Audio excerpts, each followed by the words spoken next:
Cerita ini berawal dari pertemuan tak sengaja. Shin Jae-en bukan nama sebenarnya dengan seorang wanita bernama Angel, bukan nama sebenarnya, cantik, manis, dan seksi. Lalu mereka kenalan. Singkat cerita, Shin Jae-en ternyata masih jomblo, begitu juga Angel masih single. Kemudian Shin Jae curhat pada Angel, bahwa dia didesak ayahnya untuk segera cari pendamping hidup. Lalu Angel bertanya kenapa belum melakukannya. Shin Jae beralasan belum bertemu dengan wanita kriteria idamannya. Angel bertanya seperti apa kriteria idaman Shin Jae. Lalu tiba-tiba Shin Jae berkata, bahwa seperti Angel lah kriteria wanita idamannya. Angel sebenarnya sudah kelepek-kelepek dengan pengakuan Shin Jae. Namun Angel santai saja. Tak berapa lama Shin Jae mengajak Angel untuk pacaran. Belum sempat Shin Jae menjawab, lalu Shin Jae berniat memperkenalkan Angel pada ayahnya. Angel merasa bangga tapi tak percaya diri, karena Shin Jae orang berada. Namun Shin Jae meyakinkan Angel. Sesampainya di rumah Shin Jae, ayah Shin Jae ternyata ganteng, dan belum tua amat. Sepertinya Angel senang.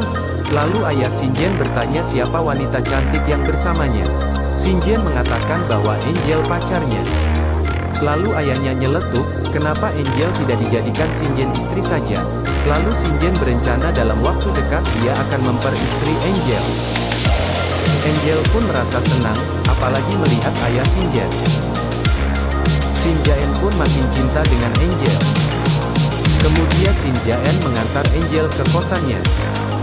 Tak berapa lama, ibu Angel nelepon dari kampung minta duit. Namun Angel belum cukup uang. Kemudian Angel curhat kepada temannya seorang mucikari. Angel menceritakan butuh duit cepat untuk dikirim ke ibunya. Lalu teman Angel nyuruh Angel minta duit ke pacarnya saja, yaitu Shin Jae. Tapi Angel malu, karena baru pacaran. Kemudian teman Angel memberikan solusi cepat dapat duit, yaitu, menggait om-om di kafe. Lalu Angel menyetujui saran temannya. Lalu Angel diperkenalkan dengan seorang pemilik kafe. Pemilik kafe senang karena dapat ayam baru, cantik lagi. Kemudian syarat pertama Angel harus dites dulu sama pemilik kafe. Karena sudah terlanjur menyetujui dan butuh duit, Angel pun menurut saja. Setelah selesai dites pemilik kafe, Angel boleh bekerja seterusnya. Dan hari itu juga Angel mulai bekerja. Lalu, tanpa diduga, ternyata ayah Shin Jae adalah pelanggan setia di kafe itu. Kemudian ayah Shin Jae kaget. Kenapa Angel bekerja di situ? Lalu Angel berterus terang kenapa Angel harus di situ. Kemudian ayah Shin Jae juga. Lalu ayah Shin Jae berjanji akan memberikan Angel uang berapapun yang dibutuhkan Angel.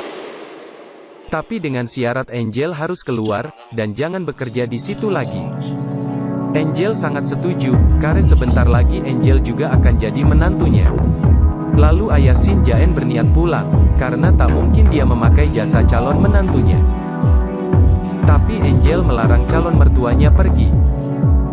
Angel ingin memberikan serabi lempitnya kepada calon mertua sebagai ucapan terima kasih. Sampai puas ayah Shin Jae makan serabi lempit calon menantunya. Hampir satu malam ayah Shin Jae mencangkul sawah Angel.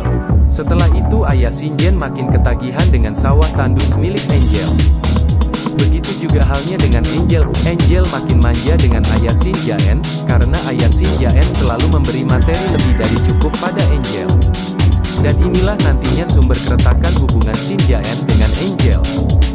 Esok paginya setelah Angel dan ayah Shin Jae selesai naik kuda, Angel ngajak ketemuan Shin Jae di suatu tempat. Ternyata Angel menyatakan agar Shin Jae cepat-cepat melamarnya. Namun Shin Jae sepertinya belum siap menikahi Angel. Alasan Shin Jae karena banyak proyek yang masih menggantung yang mau diurus di luar kota. Angel merasa kesal terhadap sikap Shin Jae yang agak pelin-pelan. Tapi Shin Jae berjanji tetap akan memperistri Angel, hanya waktunya agak diundur sedikit. Angel memang menerima usulan Shin Jae. Tapi Angel dalam hati kesal.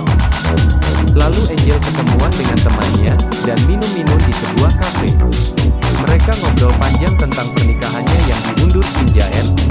Lalu teman Angel menyarankan Angel agar tebar pesona ke ayah Shin Jae-en yang dermawan, yang suka ngasih duit banyak pada Angel. Dan Angel mengerti apa maksud temannya. Angel akhirnya kepikiran tentang kebaikan ayah Shin Jae-en. Kemudian Angel hatinya bergejolak. Beberapa hari kemudian Shin Jae-en pulang dari luar kota. Shin Jae-en ngambil cuti demi menikahi Angel. Kemudian Shin Jae-en dan Angel minta restu pada ayah Shin Jae-en. Namun hati Angel masih bergetar, karena ayah Shin Jae-en terlalu baik. Dan ayah Shin Jae-en sebenarnya di dalam hati gak rela Angel jadi istri anaknya. Tapi ayah Shin Jae-en merestui juga pernikahan anaknya dengan Angel, walaupun berat. Begitu juga Angel, yang mulai suka pada ayah Shin Jae-en. Shin Jae-en terlalu lugu. Tak tahu kalau calon istrinya telah dikuda-kudain oleh ayahnya. Dan pada akhirnya sang ayah merestui anaknya menikahi Angel. Walaupun sebenarnya dalam hati tak rela. Begitu juga Angel. Angel sebenarnya lebih suka kalau ayah Shin Jae-en yang jadi suaminya. Singkat cerita, akhirnya Angel dinikahi Shin Jae-en. Kemudian Angel curhat pada temannya, kalau Angel makin cinta pada ayah Shin Jae-en, daripada Shin Jae-en sendiri.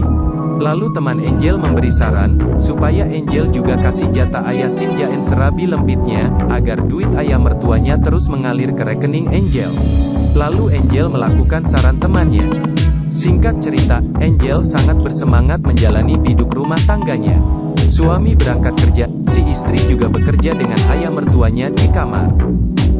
Memang Shin Jae-en sama sekali tak mencium gelagat itu. Ketika Shin Jae-en selesai ngantor, istrinya juga selesai memberikan serabi lempit kepada ayah mertua. Setelah Shin Jae-en sampai di rumah, sang ayah ngobrol sedikit tentang perkembangan proyek anaknya.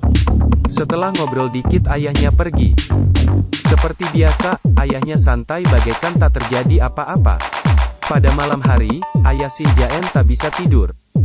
Tidurnya sangat terganggu dengan sayup-sayup kamar pengantin baru. Keesokan harinya Shin Jae-en dapat mega proyek di luar kota. Shin Jae-en harus berangkat ke luar kota pagi itu. Sang istri sangat senang, berharap pulangnya bawa duit banyak. Shin Jae-en menitipkan istri pada ayahnya. Si ayah mangut-mangut saja, dalam hati, moga-moga Shin Jae-en tak pulang lagi. Sekarang di rumah hanya istri dan mertua laki-lakinya. Lalu babak baru skandal istri dan ayah segera dimulai. Shin Jae-en dengan optimis melangkah. Setelah melangkah beberapa langkah dari rumah, Shin Jae-en bertemu dengan teman Angel. Teman Angel sebenarnya tak begitu kenal dengan Shin Jae-en. Tapi setelah kenalan untuk memastikan bahwa Shin Jae-en adalah suami Angel, lalu wanita teman Angel ini merasa iba melihat kepolosan Shin Jae-en. Singkat cerita, teman Angel ini membeberkan tingkah laku Angel istrinya yang materialistis, hingga berselingkuh dengan sang ayah Shin Jae-en. Shin Jae-en bingung dan tak percaya. Lalu si wanita ini, menyuruh Shin Jae-en balik ke rumah untuk memastikannya. Mungkin karena dorongan emosi atau penasaran, Shin Jae-en akhirnya kembali ke rumah dengan langkah gontai. Setelah sampai di rumah, Shin Jae-en baru sadar apa yang dikatakan teman istrinya itu.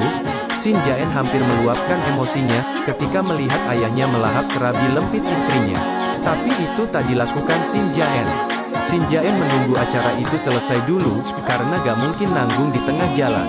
Besok paginya Shin Jae-en melabrak Angel istrinya, dan akan segera menceraikannya. Namun Angel malah balik marah, dan nantangin Shin Jae-en agar segera menalaknya. Shin Jae-en memang emosi dan hampir menamparkan Angel.